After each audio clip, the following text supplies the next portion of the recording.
మీ కళ్ళద్దాలు ఇక పక్కన పెట్టేయండి. ప్రతి కంటి సమస్యకి బెస్ట్ సొల్యూషన్ ఇస్తుంది American laser eye hospital. Welcome to Suman TV. నేను మీ సుమన్ టీవీ. నాకు కోల్కతాలో అయితే ప్రస్తుతానికి మనం చూస్తే చాలా ఉద్రిక్తత అయితే నెలకొంది. అండ్ దానికి సంబంధించినటువంటి న్యూసే నేను ఇప్పుడు వచ్చినటువంటి అప్డేట్. నవంబర్ మార్చి ఏదైతే ఉందో దానికి సంబంధించినటువంటి వాటిలో టీఎస్ గ్యాస్ రిలీజ్ చేయటము, దాంతోపాటు కొంత ఆందోళనకరమైనటువంటి వాతావరణం మనం చూస్తూ ఉన్నాం. పీపుల్ వర్సెస్ మమత అనేటువంటి స్టేట్మెంట్ తోటి అక్కడ ఉద్రిక్తత వాతావరణం నెలకొనడం జరిగింది.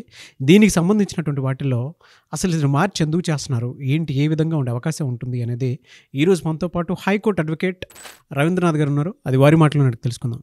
Hello sir. హాయ్ అండి నాగరాజ్ గారు. కోల్కతాలో ఉండేటువంటి ప్రజలు ఇవాళ మమతా బెనర్జీ మీదే ఎదురుదారి తిరగడం చూస్తున్నాం మనం. ఈ ర్యాలీకి సంబంధించినటువంటి విషయం ఏంటి అసలు? మీరు ఇప్పుడు స్టార్టింగ్లో ఒక వర్డ్ వాడారు నాగరాజ్ గారు, పీపుల్ వర్సెస్ మమత అని. ఎగ్జాక్ట్లీ సూటబుల్ వర్డ్ అండి.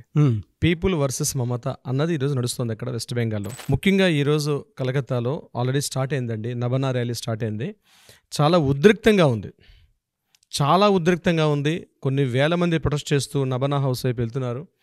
దానికి సంబంధించిన నాకు అందిన ఇన్ఫర్మేషన్ ప్రకారం వరకు మీకు అందజేసే ప్రయత్నం చేస్తాను. ముఖ్యంగా August 9th హర్రన్ ఏదైతే ఇన్సిడెంట్ ఉందో దాన్ని ఉద్దేశించే ఈ ర్యాలీ జరుగుతుంది. ఆ రోజు August 9th ఏదైతే Kolkata murder case, rape and murder case junior doctor మీద అనుకున్నాం, దానికి సంబంధించినటువంటి ఇష్యూ మీద ఆ రాష్ట్ర వ్యాప్తంగా ఉన్నటువంటి కొన్ని వేల మంది డాక్టర్లు, హెల్త్ వర్కర్స్, అదేవిధంగా ఫార్మసిస్టులు, మెడికలిస్టులు, అంటే హెల్త్ సంబంధించిన మెడికల్ సంబంధించిన వాళ్ళందరూ కూడా కొన్ని వేల మంది గడచిన 16 రోజులుగా ప్రొటెస్ట్ చేస్తున్నారు. తొందరగా సత్వర న్యాయం రావాలి, సత్వరంగా దీని మీద దోషులకు శిక్షించాలంటే ప్రతిరోజు ఏదో ఒక న్యూస్ చెప్పుకుంటూ వాళ్ళు రోజుకి దీన్ని డ్రాగన్ చేస్తున్నారు, డిలే అవుతుంది. ఈ విషయం మీద వాళ్ళ అంతరంగాల్లో ఉన్నటువంటి ఒక ఆవేశం, ఆక్రోశం పెళ్ళిబుకి ఈరోజు కలకత్తా రోడ్ల మీదకి బయటపడి ప్రొటెస్ట్ చేసే పరిస్థితికి వచ్చిందండి. దాన్ని ఎదుర్కోవడానికి సిద్ధంగా మమతా బెనర్జీ ఉన్నారా లేదండి, గడిచిన కొద్ది గంటల్లో మమతా బెనర్జీని ఎట్లా ఫేస్ చేస్తారు అనేది కొద్ది గంటల్లో మనకి ఏ విషయం తెలుస్తుంది నాగరాజు గారి విషయం సంబంధించి. బట్ ఏదేమైనప్పుడు కూడా వెస్ట్ బెంగాల్ అనేది రాష్ట్ర వ్యాప్తంగా అట్టుడుకుపోయింది. అక్కడ దోషులు కనిపిస్తున్నారు, అక్కడ కల్పిట్స్ కనిపిస్తున్నారు, ప్రిన్సిపాల్ కనిపిస్తున్నారు. కేవలం ఒక వివాదాస్పదంగా ఏంటంటే ఏదో ఒక న్యూస్ చెప్పుకుంటూ డ్రాగన్ చేస్తున్నారు. మనుషులు ఏంటంటే, డెమోక్రట్లు ఏంటంటే ఇష్యూని మెల్లగా డైల్యూట్ చేసి వేరే వైపు మళ్లించే ప్రయత్నం చేస్తారు. ఇది చాలా కేసులో జరిగింది, ఇట్లాంటిది జరగకూడదు అనే ఉద్దేశంతో కలకత్తాలో ఉన్నటువంటి కొంతమంది group of students, especially students groups అండి, వెస్ట్ బెంగాల్లో ఉన్నటువంటి total health workers, doctors, medical సంబంధించిన వాళ్ళే కాకుండా అన్ని రకాల డిపార్ట్మెంట్లు, అన్ని రకాల స్టూడెంట్స్ కలిసి ఒక గ్రూప్ ఫామ్ చేశారు. దాన్ని పశ్చిమ బంగా ఛాత్ర సమాజ్ అనే ఒక పేరుతోటి రీసెంట్గా ఒక గ్రూప్ ఫామ్ అయింది, స్టూడెంట్స్ గ్రూప్, పశ్చిమ బంగా ఛాత్ర సమాజ్. ఓకే.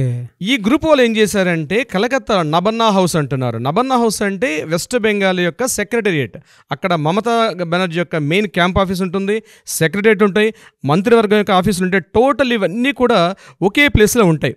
అది హౌరా బ్రిడ్జికి పక్కనే ఉంటుందన్నమాట. టోటల్ గవర్నమెంట్ డిపార్ట్మెంట్స్ అన్నీ ఒకే చోట ఉంటాయి. ఆ ఎంటైర్ బిల్డింగ్ని నబనా హౌస్ అని పిలుస్తారు. అందుకని ఈ పర్టికులర్ దీన్ని కూడా నబనా ర్యాలీ అని చెప్పడం కూడా జరిగింది. నబనా అనేది ఏంటంటే మన ప్రాంతంలో ఒక సంక్రాంతి పండుగలాగా వెస్ట్ బెంగాల్లో పవర్ఫుల్ ఫెస్టివల్ అండి.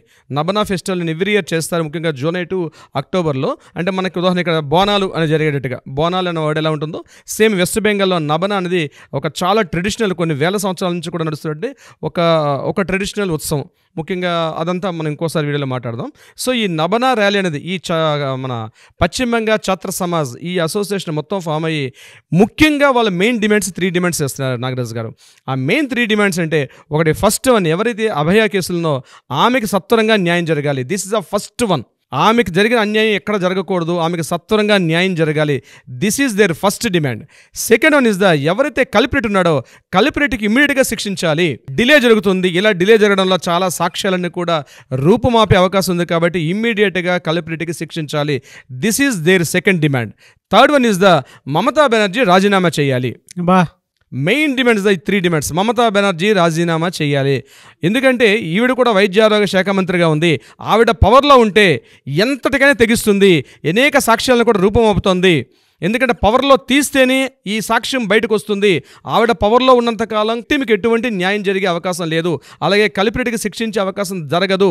సుప్రీంకోర్టు హీరింగ్స్లో ఉన్నప్పటికీ కూడా ఒక డెమోక్రాటిక్ గవర్నమెంట్లో మనకి ప్రొటెక్ట్ చేసుకునే అధికారం ఉంది, నిరసన తెలిపే అధికారం ఉంది, ధర్నా చేసే హక్కు ఉంది, రాస్తారోకలు చేసే హక్కు ఉంది. కానీ శాంతియుతంగా ఒక ర్యాలీ తీసుకొని నిబంధన హౌస్ వైపు ఎప్పుడైతే వీళ్ళు ప్రొటెస్ట్ చేస్తున్నారో పోలీసులు దీన్ని ముందుగానే గుర్తించి, అంటే వాళ్ళ మీద ఆల్రెడీ సుప్రీంకోర్టు ఆర్డర్స్ ఇచ్చినారనే విషయంలో వెస్ట్ బెంగాల్ జరిగే ఎటువంటి శాంతియుత నిరసనలకు కూడా ఆఘాతం కలిగించొద్దు అని క్లియర్గా సుప్రీంకోర్టు ఆర్డర్స్ ఉన్నప్పటికీ కూడా మమతా బెనర్జీ రాజీనామా చేయాలని ఒకే ఒక డిమాండ్తో వీళ్ళందరూ ఎప్పుడైతే ప్రొటెస్ట్ చేయడానికి నబనా హౌస్కి ఎప్పుడైతే వెళ్తున్నారో వీళ్ళ మీద ముందుగానే స్టేట్ పోలీస్ గవర్నమెంట్ తోటి సుమారుగా 4500 మంది పోలీసులు, డ్రోన్ కెమెరాస్ సుమారుగా 200 పైబడి డ్రోన్ కెమెరాస్, వాళ్ళు ఎక్కడెక్కడ తిరుగుతున్నారు ఏం చేస్తున్నారని చెప్పి, అంటే పవర్ తన చేతిలో అధికారం ఉందని ఏకైక ఎలక్షన్ తోటి drone cameras, at the same time వాళ్ళ మీద టీయర్ గ్యాస్లు ప్రయోగించడం, వాటర్ క్యానన్స్ ప్రయోగించడం, లాఠీ చార్జ్ కూడా ఇప్పుడు జరిగింది. మనకు అందిన సంఘటన ఏంటంటే ఇప్పుడే వాళ్ళ మీద లాఠీ చార్జ్ కూడా జరిగింది. బహుశా సాయంత్రం కల్లా ఈ దాడుల యొక్క ప్రతీకారం దేనికి దారితీస్తుందని బహుశా మనం ఈవినింగ్ వరకు అప్డేట్ చేద్దాం నాగరాజు గారు. బట్ ఏదేమైనప్పుడు కూడా మమతా బెనర్జీ తీసుకున్నటువంటి చర్యలు మాత్రం ఖచ్చితంగా ప్రజాస్వామ్య ప్రభుత్వానికి విరుద్ధంగా ఉన్నాయి. గవర్నర్ గారు మార్నింగే ఒక ప్రెస్ నోట్ రిలీజ్ చేశారు. ఎవరైతే వస్తున్నారో నిరసనకారులు ఎట్టి పరిస్థితులు ఆపొద్దు అని చెప్పి ఒక రిక్విజిషన్ లెటర్ కూడా ఇవ్వడం జరిగింది. స్టేట్ గవర్నమెంట్కి ఒక రిక్విజిషన్ లెటర్ పాస్ చేశారు. ఆనంద్ బోస్ ఎవరైతే ఇప్పుడు బెంగాల్ గవర్నర్ ఉన్నారో అతను కూడా ఒక రిక్విజిషన్ లెటర్, అంటే గవర్నర్ యొక్క నిర్ణయాల్ని పక్కన పెట్టి, సుప్రీంకోర్టు ఇచ్చినటువంటి నిర్ణయాల్ని పక్కన పెట్టి కేవలం ఒక రాక్షసత్వంతో, ఒక నిరంకుశత్వంగా ఈరోజు వెస్ట్ బెంగాల్ గవర్నమెంట్ పనిచేస్తుంది అనడానికి ఇప్పుడు జరుగుతున్న ఈ సంఘటనే నిదర్శనం. కానీ మీరు చెప్తుంటే అక్కడ విజువల్స్ చూస్తూ ఉంటే తెలుస్తుందండి, ఒక్కొక్క సత్వర న్యాయం కోసం స్టేట్ అంతా ఒకటేసారి చుట్టుముట్టినటువంటి పరిస్థితులు, అక్కడ ఉన్నటువంటి వాతావరణం చూస్తుంటే ఎమోషనల్గా ఎంత బాగా మనం ఎంత కనెక్ట్ అయినామో అంతకంటే ఎక్కువగా వాళ్ళు కనెక్ట్ అయ్యేటువంటి విషయాన్ని చూస్తూ ఉంటే అసలు మామూలుగా లేదు. మమతా వర్సెస్ పీపుల్ అనేటువంటి దానికి the best example, the best ఇది అని చెప్పడానికి ఇదే. నేను చెప్పటం అనేటువంటి దానికంటే కూడా మీరు ఒక్కసారి అక్కడ ఏం జరుగుతుంది అనేటువంటి దానికి ఇప్పుడు చూసినట్టు లాఠీ చార్జెస్ జరుగుతూ ఉన్నాయి, దాంతోపాటు టీయర్ గ్యాస్ రిలీజ్ చేస్తూ ఉన్నారు. People versus police and versus Mamata అన్న విధంగా ఉందన్నమాట. మీరు చెప్తున్న విజువల్ జనరల్గా అండి మామూలుగా మాట్లాడుకోవాలి అని అంటే సినిమాలో మించి తలపించేలా ఉన్నటువంటి సందర్భం అక్కడ కనిపిస్తుంది.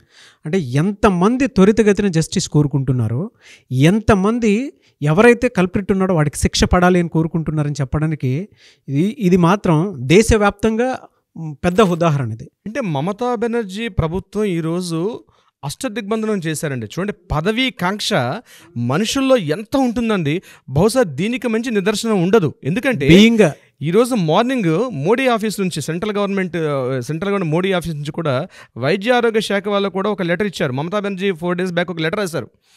మాకు ఇక్కడ ఫాస్ట్ ట్రాక్ కోర్టులు కావాలి, ఏదో తెలియని ఒక ఇన్నోసెన్స్గా లెటర్ రాసింది. కానీ ఈరోజు వాళ్ళు కూడా బయట రిలీజ్ చేశారు. దానికి సంబంధించిన ఒక వీడియో చేద్దాం మనం. ఏం జరిగింది, మోడీ గవర్నమెంట్ నుంచి వచ్చే మోడీ సెంట్రల్ అంటే పిఎంఓ ఆఫీస్ నుంచి వచ్చేటువంటి లెటర్ కూడా మనకు రిలీజ్ అయింది. ఇప్పుడు ఆ లెటర్ కూడా మనం బయట పెడతాం మరొక వీడియోలో. అంటే ఈరోజు మార్నింగ్ పిఎం ఆఫీస్ నుంచి లెటర్ రావడం అంటే ఏంటి, fast track courts already 123 fast track courts already establish ఉన్నాయి, కానీ వాటిని మీరు ప్రాపర్గా వినియోగించుకోకపోవడం వల్లనే ఈ పరిస్థితి దాపురించని చెప్పి వాళ్ళు మొత్తం సెన్సెస్ మొత్తం రిపోర్ట్స్ అన్ని బయట పెట్టారు వాళ్ళు సెంట్రల్ గవర్నమెంట్. మమతా బెనర్జీ ఇటు ప్రభుత్వం నుంచి, ప్రజల నుంచి, తన మంత్రివర్గం నుంచి, తన రాజకీయ నాయకుల దగ్గర నుంచి ఎంటైర్ టోటల్ స్టేట్ మొత్తం కూడా ఆమె సింగిల్ చేసినప్పుడు కూడా ఈ క్షణం వరకు కూడా ఎప్పుడో మనం నెపోలియన్ బోనపార్టీ, ఒక స్టాలిన్, ఒక లెనిన్ మీద దాడులు చూసామండి మనం. అంతకు మించి ఒక నెపోలియన్ ఎలా చేశాడు, ఒక హిట్లర్ అనే వ్యక్తి 2వ ప్రపంచ యుద్ధ కాలంలో మొత్తం వ్యతిరేకమైనప్పుడు కూడా చివరి వరకు కూడా కొన్ని వేల మందిని చంపి కానీ తన ఆత్మహత్య చేసుకోలేకపోయాడు. బహుశా అలాంటి పరిస్థితి వల్ల ఈరోజు కలకత్తాలో జరగబోతుందా అని మనకు డౌట్ వస్తుంది. ఆవిడ చేసేటువంటి డిక్టేటర్షిప్పే పెద్ద తలకాయ నొప్పిగా మారిందని మనం అనుకోవచ్చు. పదవీ కాంక్ష ఈరోజు being health minister, being home minister, being state CM, what she's doing అనే దానికి ఇది అతిపెద్ద ఉదాహరణ. అంటే ఒక చెంపపెట్టు లాంటిదని చెప్పేసి ప్రజలందరూ, యావత్తు ప్రజలు కూడా మొత్తం ఇంత వ్యతిరేకమైనప్పుడు పదవిని పట్టుకుని కూర్చోవాల్సిన అవసరం లేదండి. ఆవిడ రాజీనామా చేసి బయటకు వచ్చి, ఇదే సంఘటన మనకి 70s జరిగినప్పుడు లాల్ బహదూర్ శాస్త్రి గారు జస్ట్ ఒక ట్రైన్ యాక్సిడెంట్ అయ్యి 12 మంది చనిపోయారని చెప్పి ఇమ్మీడియట్గా బయటకు వచ్చి రిజైన్ లెటర్ చేసి బయటకు వచ్చేశారు. ఇది శాస్త్రి గారి యొక్క గొప్పతనం. అదే సంఘటన ఈరోజు ఇన్ని వేల మంది ప్రొటెస్ట్ చేస్తున్న ఆ పదవి అనే కుర్చీని పట్టుకొని వేలాడడం ఉంది మమతా బెనర్జీ చేస్తున్నటువంటి ఒక తప్పు చర్య అయితే మనం ఖండించవచ్చు. దీన్ని సాయంత్రం వేళకి ఎటువంటి మార్పులు జరుగుతాయండి ఖచ్చితంగా యావత్ దేశం చూస్తోంది వెస్ట్ బెంగాల్ వైపు. ఈ నబనా ర్యాలీలో ఎటువంటి మారణకాండ జరగకుండా అతి శాంతియుతంగా ఎవరైతే జస్టిస్ అభయాన్ని మనం ఏదైతే ప్రొటెస్ట్ చేస్తున్నట్టు నిరసనకారులందరూ కూడా మనం సంఘీభావం తెలుపుదాం, శాంతియుతంగా ఎటువంటి అల్లర్లు హింసాకాండ జరగకుండా కోరుకుంటున్నాం మన మీడియా తరపున కూడా. డెఫినెట్గా థ్యాంక్ యూ అండి. Thank you so much sir. Thank you so much Nagaraju గారు.